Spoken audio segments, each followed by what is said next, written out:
Hello sir. हाँ। हाँ sir, नमस्कार। नमस्कार। मैं जाहिद अली बोल रहा हूँ मुरादाबाद से, शिक्षा मित्र। हाँ ठीक है। 10/3/2025 को सरकार की तरफ से काफी उम्मीद थी। पहला सवाल हाँ हमारा ये है, हाँ हाँ जब हाँ। मानदेय बढ़ जाएगा, और अखबार में भी निकल गया था, आपने भी सुना होगा कि शिक्षा मित्रों का मानदेय 25,000 और अनुदेशकों का मानदेय 22,000 हो सकता है। जी ऐसा नहीं हो पाया, जी। इसमें रुकावट क्या हो गई? कुछ अगर जानकारी हो तो बताने की कोशिश करो सर। देखिए, जो ये अखबारों में खबर चल रही है जी। ये एकदम निराधार है। अच्छा। यदि अखबार वाले सच हो जाएंगे, आपका मानदेय बढ़वा देंगे, तो शिक्षा मंत्री का विधानसभा में दिया गया बयान मौखिक रूप से और लिखित रूप से जी दोनों गलत हो जाएंगे।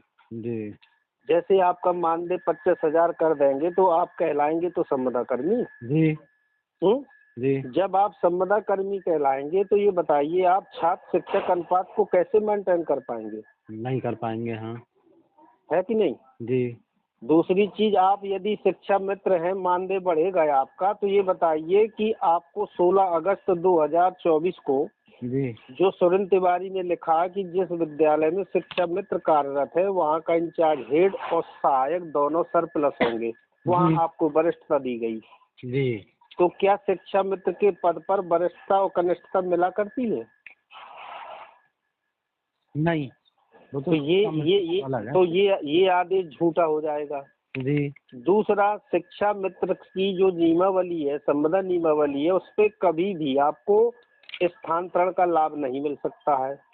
अच्छा तो आप बताइए कि 3 जनवरी 2025 को जी आपको कभी 22 साल की सेवा में एक ब्लॉक से दूसरे ब्लॉक में जाने का अवसर नहीं मिला। आप लोग अब सीधे सीधे जा रहे हैं दूसरे जिले में। हाँ, अंतर जनपदीय का भी आदेश है। तो ये संविदा नियमावली में संभव है ही नहीं। जी तो आप लोग 1 अप्रैल 2024 से जी नई शिक्षा नीति उत्तर प्रदेश में लागू हो चुकी है। जी और नई शिक्षा नीति का मूल सिद्धांत है कि जिस तिथि से जिस राज्य में लागू हो जाती है, उस तिथि से उस राज्य के संविदा कर्मी समाप्त हो जाते हैं। सर 2024 से हुई है लागू? 1 अप्रैल 2024 से ठीक। नई शिक्षा नीति आपकी लागू है।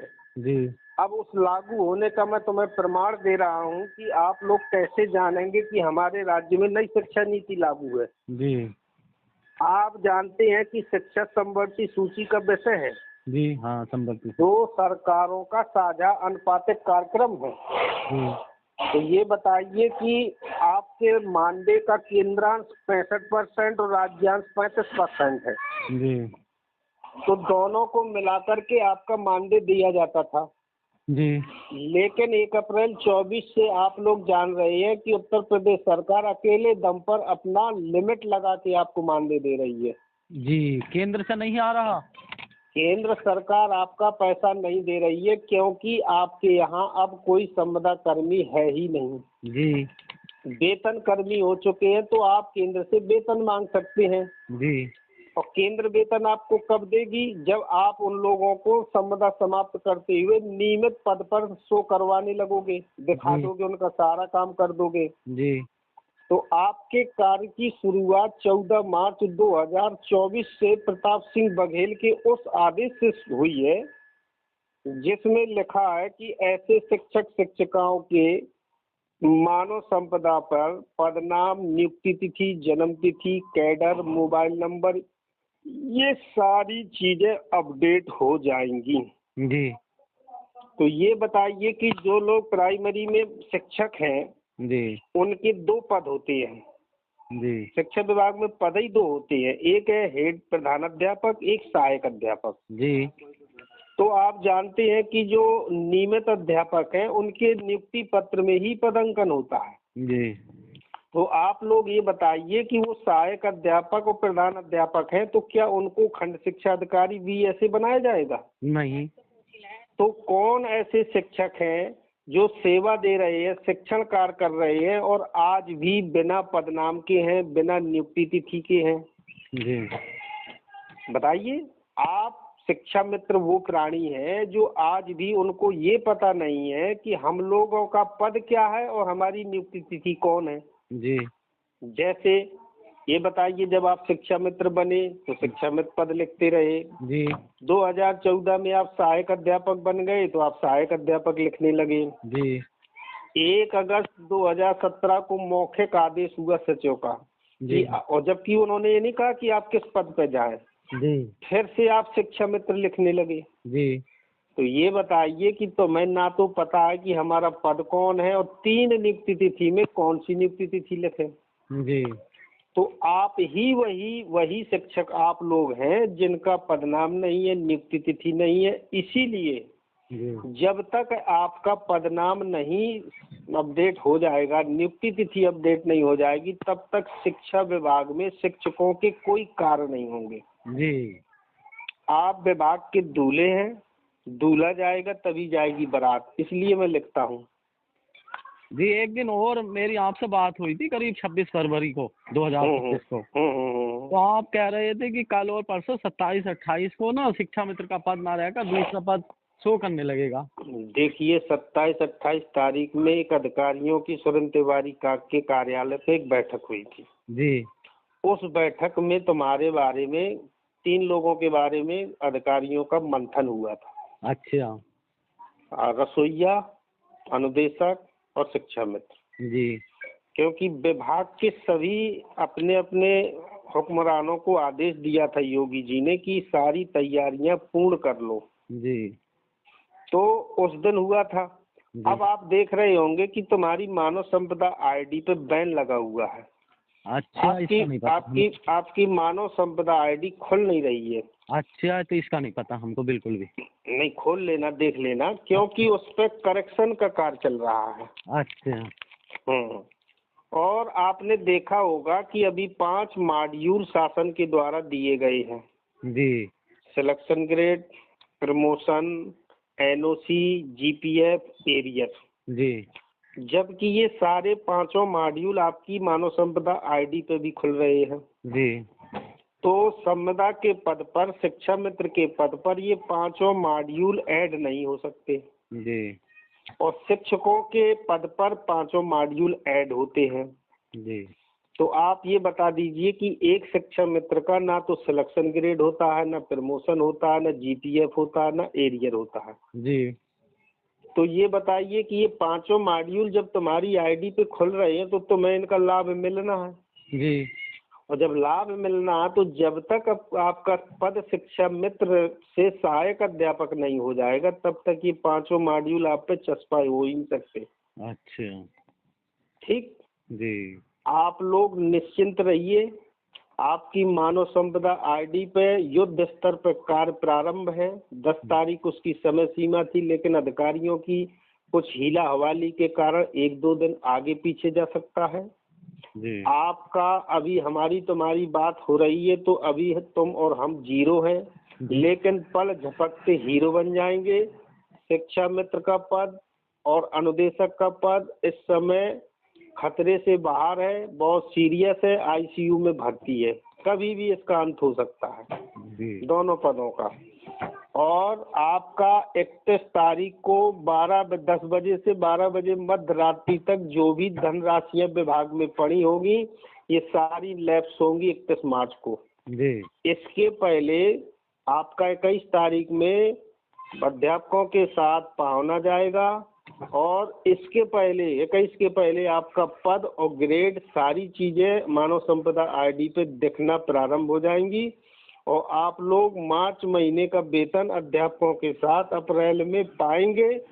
और जो पूर्व स्नातक शिक्षा मित्र है वो प्रशिक्षित डेट से पाएगा वेतन, और जो बाद स्नातक है वो 1 अप्रैल 2024 से वेतन पाएगा। अच्छा मतलब जो पूर्व स्नातक है वो कब से पाएंगे? प्रशिक्षित डेट से। अच्छा और जो बाद स्नातक है वो पाएगा 1 अप्रैल 2024 से। अच्छा ठीक। और इंटर पास आज भी अप्रशिक्षित है, असमायोजित है। इनको जितेंद्र भारती के केस में इनको दिया जाएगा महंगाई सूचकांक के आधार पर, सरकार जो भी इनका वेतनमान बनाएगी वो देगी, लेकिन इनको परमानेंट नहीं कर सकती। एक दिन इनकी सर्विस ब्रेक रहेगी। देखिए आरटी एक्ट में प्रशिक्षण कराने के लिए बीटीसी थी, जी अब बीटीसी का समय 31 मार्च 2024 को समाप्त हो गया। 1 अप्रैल से नई शिक्षा नीति लागू हो गई। जी तो नई शिक्षा नीति में सरकार ने प्रशिक्षण के लिए व्यवस्था दी है NTT, nursery teacher training course, जो पूर्व प्राथमिक, प्री प्राइमरी, बाल वाटिका में नर्सरी, यूकेजी, एलकेजी 1 2 इतनी कक्षाओं का संचालन करेंगे, ये लोग पढ़ाएंगे। जी। ये जो बाद के हैं जो इंटर पास थे। अच्छा सर, तो ये 3 कैटेगरी हो गई। मैं यही सवाल पूछना चाह रहा था कि शिक्षा मित्रों के अनुदेशकों के 2-2 कैटेगरी में बांटकर वेतन दिया जाएगा, कौन कौन? नहीं, अनुदेशक 2 कैटेगरी में है और शिक्षा मित्र 3 कैटेगरी में है। अच्छा, क्योंकि इनकी योग्यता 3 प्रकार की है। तो सर आप ये बताओ, ये सही जानकारी जो हमारे उसमें दिखाई देगी धरातल पे, जिसको हम और आप, हमारी और आपकी भी आलोचना हुई थी उस दिन, तो वास्तविकता कब सामने आ जाएगी? जो हमको झूठा ठहराते हैं उनको नहीं, सही... सुनो मैं बताऊं। जो लोग झूठा ठहराते हैं वो लोग क्या है कि वो लोगों को कानून की समझ जानकारी नहीं है जी। और जिस दिन सामने, देखिए मैं तुम्हें बता दिया कि पल झपकते जी आपका इस समय मानव संपदा आईडी पे बैन जो लगा है, वो कार्य आपका सर्विस बुक करेक्ट हो रही है। जिस समय, किसी भी समय, किसी भी क्षण, सूचना तो ये भी है कि होली से पहले, जब होली की छुट्टी होगी, इसके पहले आपका पद और ग्रेड, ये सारी चीजें आपकी मानव संपदा पे दिख जाएंगी जी। और मार्च महीने का वेतन आपको अप्रैल में अध्यापकों के साथ मिल जाएगा। तो सर ये मार्च का कैसे मिल जाएगा? वित्तीय वर्ष तो हमारा अप्रैल से लगता है।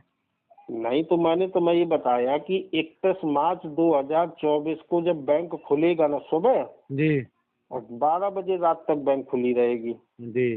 जितना पैसा शासन से आता है उसका पूरा वापस कर देगी, यानी क्लोज कर देगी। उस दिन क्लोजिंग होता है बैंक का। अच्छा। तो आपकी चेक 21 तारीख में पाना, जब आपका पद बदल जाएगा, सहायक अध्यापक का हो जाएगा, तो बताइए उस महीने का बीएससी तुम्हें मानदेय डाल देगा? नहीं।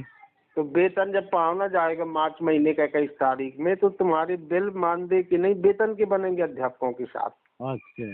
तो ये एरियर की चेक और वेतन की उस महीने की चेक लगा देंगे, तो वो पैसा बैंक में 31 तारीख को लेफ्ट नहीं होगा, रोक लिया जाएगा कि भैया ये देना है जी। तो ये पुराने वित्तीय वर्ष का पैसा आपका रोका रहेगा, तो ये अप्रैल में वेतन के साथ मिल जाएगा जी। आपकी 2 ग्रांट 31 जनवरी और 24 नवंबर को शासन ने अवमुक्त कर दी है, जिलों में आवंटित भी कर दिया है, जिलों में धनराशियां पड़ी भी हैं एरियर वेतन आदि के लिए। अच्छा। हाँ,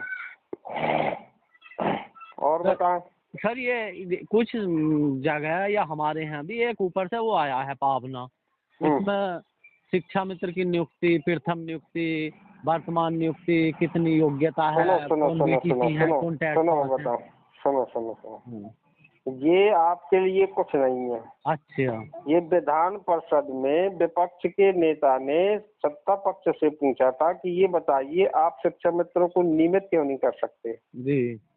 तो सत्ता पक्ष ने जवाब दिया था कि इनकी योग्यता नहीं है जी। तो विपक्ष के नेता ने कहा कि योग्यता हम तुम्हें दिखा रहे हैं, तुम कह रहे योग्यता नहीं है, योग्यता है जी। तो उन्होंने सारे जिलों से सूचना मांगी है कि शिक्षा मित्रों की क्या क्वालिफिकेशन है। ये विधान परिषद के तारांकित प्रश्न का जवाब देने के लिए सूचना मांगी गई है जी। जबकि आपका सारा अपडेट या सारा फीडिंग जिले स्तर पे और खंड शिक्षा अधिकारी कार्यालय में आपके सारे कागज आज की डेट पे ऑनलाइन है जी। ठीक है जी। तो आप लोग निश्चिंत रहिए। आपका देखिए, आपको कोई शासनादेश आने की जरूरत नहीं है जी। ना आपके 21-063 को जिनको आरटी एक्ट और नैप का लाभ मिलना है उनको ना तो किसी शासनादेश की जरूरत है जी। ना उनको किसी कैबिनेट की जरूरत है जी। आपका शासनादेश अनुभाग 5 से उसको पढ़िए आप 6 मार्च के, जो स्थानांतरण और अंतरजनपदी और पारस्परिक और 3/1/2025 के आदेश का संदर्भ ग्रहण लिखा है ठीक। और उसमें लिखा है कि पूर्व में दिए गए समस्त आदेशों का संदर्भ ग्रहण करें जी। तो यही आपकी कैबिनेट है, यही आपका जियो है, यही मुख्यमंत्री का वचन है, यही मुख्यमंत्री जी का बयान है। ठीक। अब उस से आपको देखिए अध्यापकों का स्थानांतरण करने जा रही है, तुम्हारा भी करने जा रही है। तो पहला बिंदु वहाँ अटक गया कि नहीं अटक गया कि ऐसे शिक्षक जिनका पदनाम ना हो, जिनकी नियुक्ति तिथि ना हो, जिनकी जन्म तिथि ना हो, इसको अद्यतन करिए सभी जिला विशेष शिक्षा अधिकारी समस्त उत्तर प्रदेश। तो आपका पद बदल जाएगा इसी आदेश से। तो बताइए आपके लिए किस कैबिनेट की जरूरत है? अनुदेशक की जगह सहायक अध्यापक लग गया, शिक्षा मित्र की जगह सहायक अध्यापक लग गया, तो फिर भी आपको शासन से कोई आदेश आएगा? आप नहीं। या आपकी कैबिनेट में कोई जरूरत पड़ी कैबिनेट की? जी।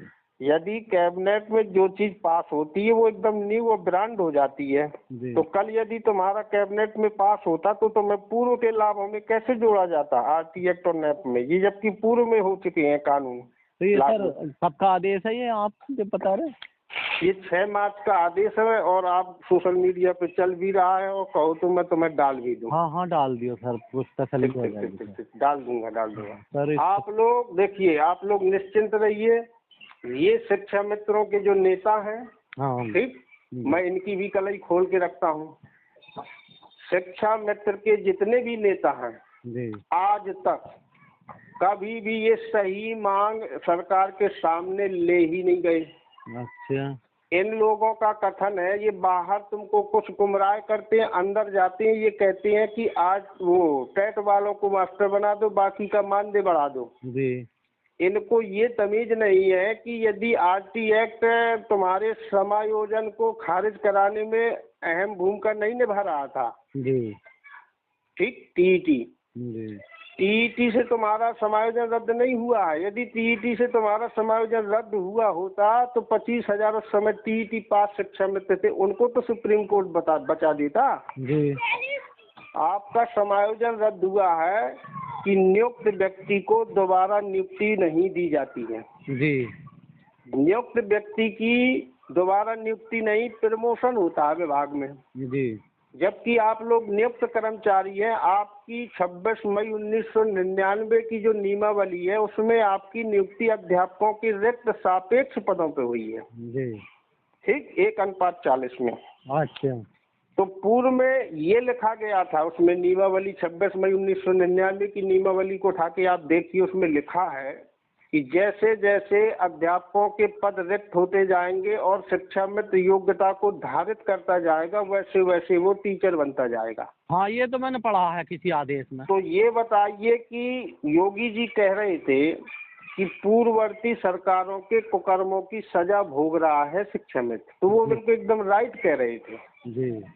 और आपने देखा होगा कि 12 साल में आप लोग 2250 से 3500 रुपए तक आए थे। हाँ। माननीय योगी जी जब से आए इन्होंने देखिए आपका 3500 से 10,000 किया, शिक्षा मित्रों का किया। आप शिक्षा मित्र नहीं है, आप अपने ऊपर मत लीजिए। हाँ। 1/21/063 ट्रेनिंग एनसीटी की उस परमिशन से प्राप्त है। तो एक प्रशिक्षित व्यक्ति संविदा कर्मी हो ही नहीं सकता।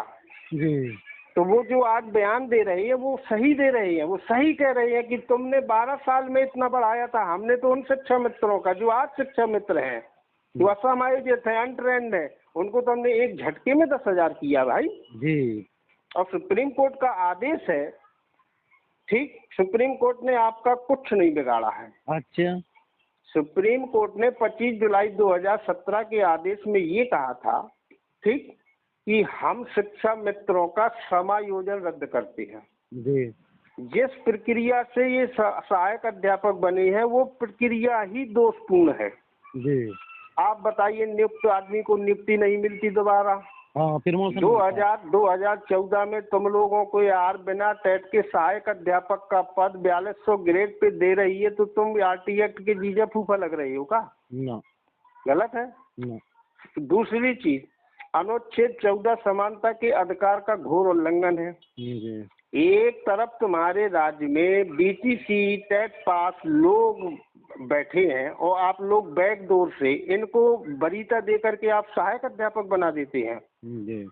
दूसरी चीज, समायोजन का मतलब होता है किसी पद को समाप्त करके दूसरे पद पर मर्ज कर देना।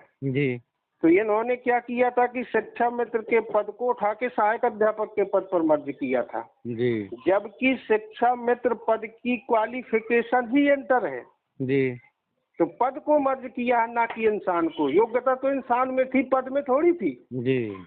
इसीलिए तो डीवाई चंद्रचूड़ बार बार कह रहे थे कि एक इंटर पास को मास्टर बना दिया, इंटर पास को मास्टर बना दिया, तब तुम लोगों को बड़ी मिर्ची लगती थी। हाँ हाँ हाँ, इंटर पास, क्योंकि हम बीए बीटीसी थे। दूसरी चीज उन्होंने ये भी कहा था कि बैकडोर एंट्री है इनकी। जी। नियुक्त व्यक्ति को दोबारा नियुक्ति नहीं मिलती है, प्रमोशन होता है उसका विभाग में। हाँ तो उन्होंने कहा कि शिक्षा मित्र को जहां आना चाहिए उनका स्थान तो यही है, जी। लेकिन ये गलत रास्ते से आए, इनका रास्ता खराब है। इसलिए राज्य सरकार को कहा था उन्होंने कि सरकार चाहे तो इनको पूर्व पद पर रख सकती है, जी। जबकि इन्होंने रखा तो मैं मूल पद पर, जिससे आप प्रवेश हुए थे। जी। वो भी आदेश सचिव ने आपको मौखिक दिया था, पद नहीं खोला था।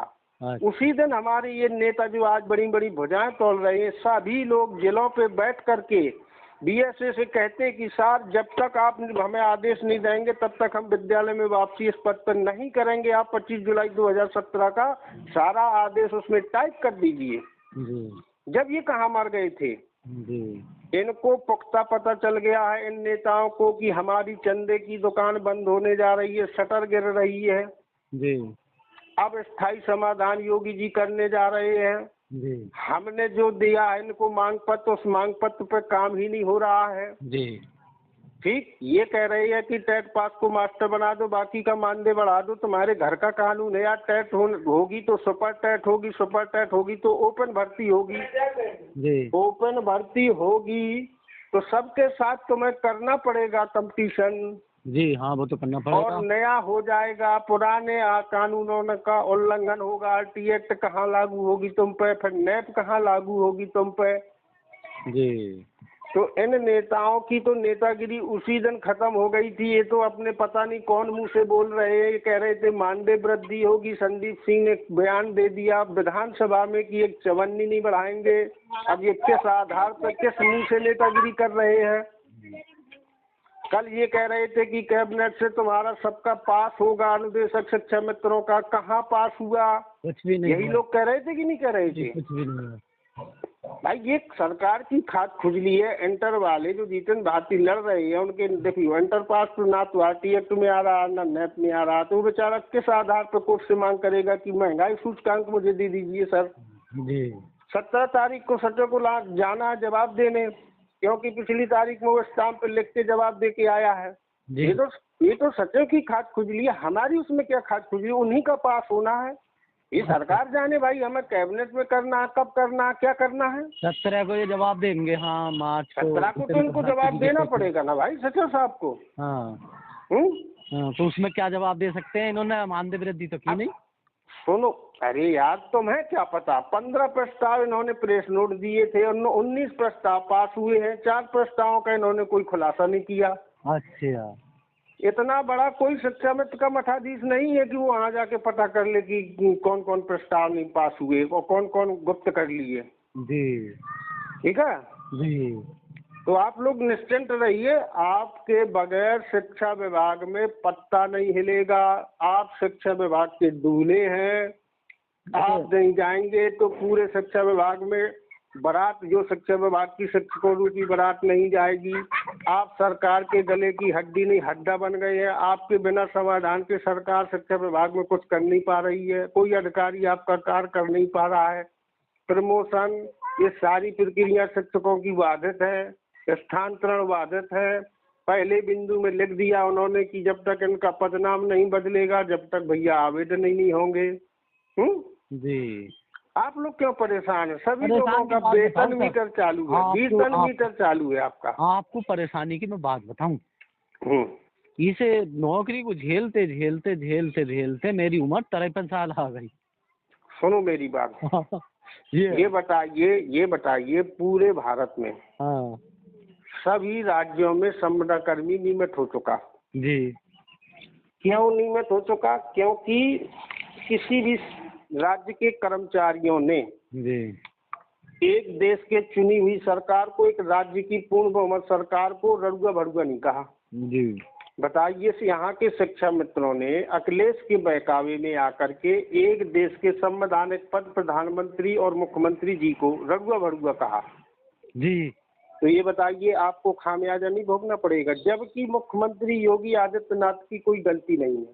हाँ, कोर्ट का मामला आप बताइए कि आपकी गलती अखिलेश ने की।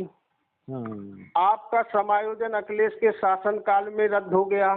जी ठीक, उस समय अखिलेश जी थे, ये आपका समायोजन बचा लेते। इन्होंने क्या र्यूमर फैलाया, इन्होंने कहा कि हमने डीवाई चंद्रचूड़ को लोकायुक्त नहीं बनाया, इस खुन्नस से उन्होंने तुम्हारा समायोजन रद्द किया, जी जबकि इन्होंने संवैधानिक जानकारी से अवगत नहीं कराया। जी 50% दोषी है तुम्हारे पिछली सरकारें जी और 50% दोषी है तुम्हारे संगठन के ये नेता। बड़े नेता। संगठन के जितने भी हैं हाँ ये सारे नेता हैं दोषी। जी जब वो सही काम कर रहे थे, अखिलेश जी कह रहे थे कि हम तुम लोगों को विभागीय टेट करा देंगे, जी जैसे तुम्हारी बीटीसी हुई थी वैसे विभागीय टेट हो जाती। उर्दू मौलम वाले थे उस समय टीचर, जी उनको उन्होंने उर्दू भाषा से टीटी करवा दी, आज वो नौकरी कर रहे हैं। जी तो ये उस समय जीतन शाही गोमती में कूद रहा था। जी कूद रहा था कि नहीं कूद रहा हाँ था? सर, अभी तो इन्होंने आप जो बता रहे थे ना अखिलेश जी की, इसलिए हम अखिलेश जी की गलती नहीं मानते, क्योंकि उन्होंने कहा था विभागीय टेट कराने के लिए। नहीं तो सुनो तो बताऊं, कहा था ठीक है। जैसे आप हैं, हाँ आपका बच्चा कहे मुझे पापा बंदूक लिवा दो, हाँ ठीक, जी और आप बच्चे की जिद के आगे झुक जाएं, उसको बंदूक लिवा दो, मोहल्ले के किसी आदमी का मर्डर कर दे, तो दोष बच्चे का होगा कि आपका होगा? बच्चे हमारा होगा, क्योंकि हमने लिवाई ना। तो यार शिक्षा मित्र तो नादान था, अनजान था। तुम कानून मुख्यमंत्री के पद पर बैठे हो, आप लोगों के न्याय विभाग होता है, सब कुछ होता है, आप तो कम से कम ना गलती करते। हाँ हाँ सही बात है, ये बात सही है। तो एक मुख्यमंत्री संवैधानिक पद पर बैठ करके देखिए, मुख्यमंत्री जी का भी वहाँ स्वार्थ था। जी स्वार्थ ये था कि भारत सरकार ने तो मैं समायोजन का पैसा दिया ही नहीं था, अच्छा उन्होंने तो अपग्रेड का पैसा दिया था। अच्छा आज भी आप पीएबी की बैठक का वो उठा के देख लीजिए, उसमें अपग्रेड टीचर आपकी शिक्षक क्वालिटी में लिखा होगा। अप माने ऊपर, ग्रेड माने श्रेणी। अच्छा एक अप्रशिक्षित व्यक्ति विभाग में पद पे रहते प्रशिक्षण करके प्रशिक्षित श्रेणी का वेतन तो पा सकता है, जी लेकिन समायोजित नहीं हो सकता, वो पद ही अंतर था। तो इन्होंने अपग्रेड अखिलेश जी ने इसलिए नहीं किया कि यदि मैं अपग्रेड कर दूंगा तो मेरा एहसान और श्रेय शिक्षा मित्र नहीं मानेगा। अच्छा भाई वो तो कानून का मांगेगा ना एहसान कि भाई हमने तो ट्रेनिंग की, ट्रेनिंग के बाद हमारा प्रशिक्षित वेतनमान लग गया, तो इसमें अखिलेश जी का क्या रोल है? जी तो ये अपना एहसान जताने के लिए इन्होंने इतने हजार लोगों को बलि चढ़ा दी। यही तो योगी जी कह रहे हैं। जब उमा जी बाल बनवा रही थी तो क्या कहा था योगी जी ने कि पूर्ववर्ती सरकारों के कुकर्मों की सजा भोग रहा है शिक्षा में। ये वैसे थोड़ा सा डिफेक्ट है, उन्होंने ये कहा था पूर्व जन्म की, पूर्व जन्म। नहीं, पूर्ववर्ती सरकारों के कुकर्मों की सजा भोग रहा है शिक्षा में। अच्छा, जबकि तुम्हारी 26 मई 1999 की नियमावली पर पूर्ववर्ती सरकारों ने कार्य ही नहीं किया है जी। अब योगी जी उसी कार्य को संपादित कर रहे हैं, तो लोगों को मिर्ची लग रही है, तुम्हारे संगठन के नेताओं को लग रही है कि यदि स्थायी समाधान हो जाएगा ये कौन हमें पूछेगा। जी सुशील यादव अरे देखिए मानदेय के लिए एड़ी सी चोटी की ताकत लगा देते हैं, हाँ वो अपनी मोहर लगाते हैं।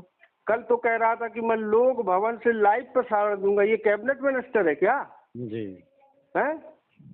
और कल इन्होंने कुछ जानकारी ही नहीं दे पाई। जी। तो ये नेता भैया इनको पता चल गया है कि अब हमारी शटर बंद होने जा रही है, चंदे की शटर। बड़े व्याकुल, बड़े परेशान हैं जी।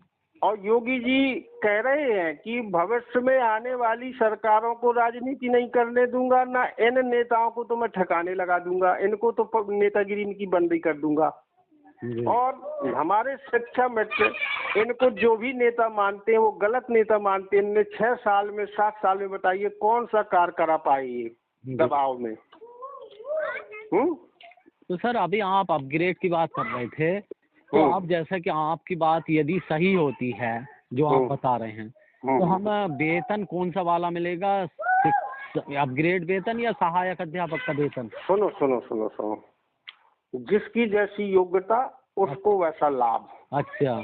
जैसे शिक्षा मित्रों में देखिए, एनसीटी ने जब प्रशिक्षण करवाया था तो 2 शर्तों में करवाया था। जी पूर्व स्नातक शिक्षा मित्र को एनसीटी ने अनट्रेन टीचर माना। 23 अगस्त 2010 81 नियमावली में एक शिक्षक बनने की क्वालिफिकेशन थी स्नातक प्लस बीटीसी। जी तो पूर्व स्नातक को उन्होंने कहा कि इनके पास सिर्फ बीटीसी की कमी है, इसलिए इनको हम अनट्रेन टीचर की क्वालिटी में मानते हैं। जी अनट्रेन टीचर की क्वालिटी में मानते हुए जब 14 जनवरी 2011 को एनसीटी का परमिशन लेटर आया जी तो उन्होंने 25,941 ऐसे शिक्षा मित्र पाए जो पूर्व स्नातक थे, जिन्हें अनट्रेन टीचर माना और कहा कि इनकी ट्रेनिंग 23 अगस्त 2010 के अंदर की मानी जाएगी। जी जो बाद स्नातक था उनको अनट्रेन शिक्षा मित्र माना, क्योंकि उन्होंने कहा कि अभी इनको 3 साल बीए और 2 साल बीटीसी करने के लिए समय चाहिए। जी तो उन्होंने उनका समय 2015 निर्धारित किया। जी तो जो 2015 के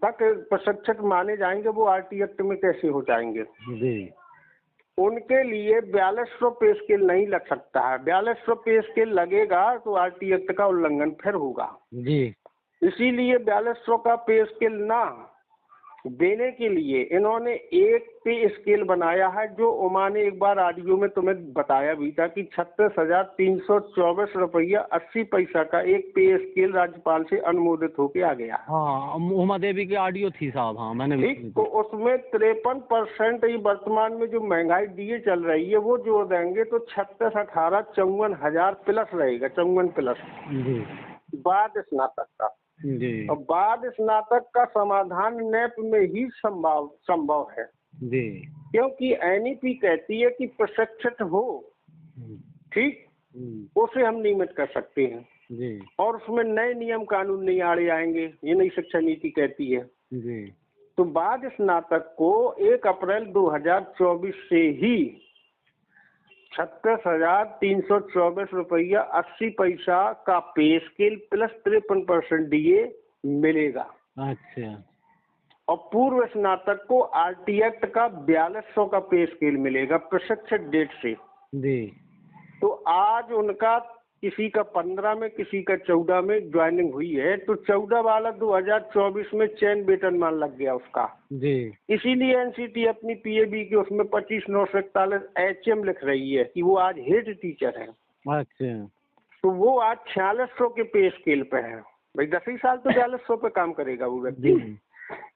और बाद स्नातक 54,000 प्लस पाएगा, 1 अप्रैल 24 से पाएगा। तो उनको एरियर मिलेगा। उस दिन मैंने बताया था 58 लाख एरियर जोड़ लेना वो। जी ठीक जी। और 7 महीने का और जोड़ लेना, जब तुम्हें ट्रेनिंग करने के बाद अखिलेश जी ने समायोजन नहीं किया था, जबकि वो ट्रेंड डेट से ही टीचर है, वेतन का हकदार है। जी। और 7200 रुपए ट्रेनिंग पीरियड का आरटी एक्ट वालों को ही मिलेगा। तो 3700 गुणा 24 एक एरियर ये मिलेगा उनको। अच्छा। और सभी शिक्षा में पुरानी पेंशन पाएगा। अच्छा। इसलिए पाएगा कि पेंशन का निर्धारण नियुक्ति से नहीं विज्ञापन से तय हुआ है। जी। आपने देखा होगा 68 में सारे शिक्षा मित्र चाहे पूर्व हो चाहे बाद हो सबको पेंशन का विकल्प भरवाया, बाकी को क्यों नहीं भरवाया? जी। इसलिए आप लोग परेशान न हो। शिक्षा मित्रों का इतना अच्छा कार्य होने जा रहा है कि आप लोग सरकार से कोई मांग नहीं करेंगे। जी जी जी। अगर आपकी बात ये सही होती है तो फिर तो शिक्षा मित्र मांग ही करने लायक नहीं रहेगा। और होली तक जी तोहफा और ये पद और ग्रेड आपको दिख जाएंगे और मार्च महीने का वेतन अध्यापकों के साथ अप्रैल में आपको प्राप्त होगा और बाकी का एरियर मिलेगा। जी ठीक है सर। बहुत बहुत धन्यवाद। बहुत समय दिया आपने। ठीक ठीक ठीक।